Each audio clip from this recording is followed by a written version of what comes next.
大家好，我豬仔人去到臨海山城，唔知大家嚟過未？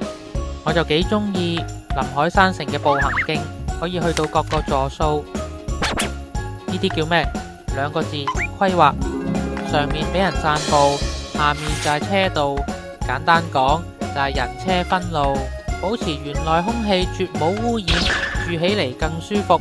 推薦你睇過 Beacon Peak 嘅朋友都過嚟行一下，睇下邊個空氣夠清新。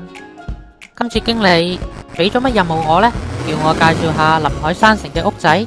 屋仔有前後花園、天台、1樓、2樓，基本啊。山城徑屋仔間間都過3300尺，比上次我介紹1萬尺嘅壽神山細，但起碼價錢親民。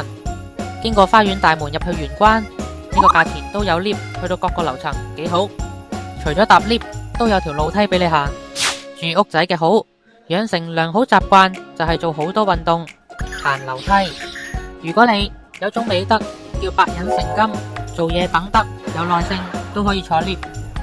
我哋先嚟睇睇2樓一出睡房嘅樓層，再上一層就係天台 lift 道。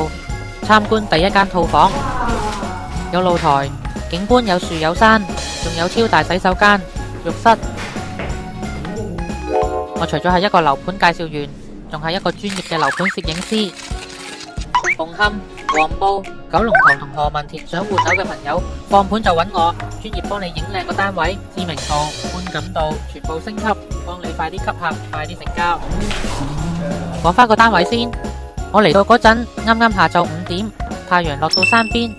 臨海山城再夜啲，佢嘅優點會更加明顯，環境又靚又靜，靜到可以遠離晒城市嘅煩囂。急急腳睇埋另一間房，可以當書房，用到盡，霸晒成層咁用都得。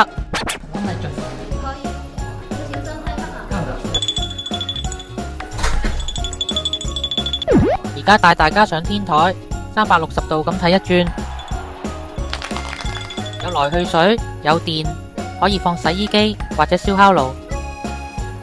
欣賞下，方圓10里都冇高樓大廈，先至唔會破壞呢度大自然嘅美景。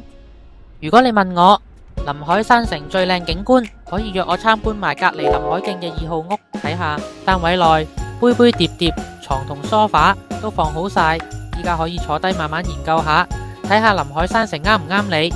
好啦，下條片見，拜拜。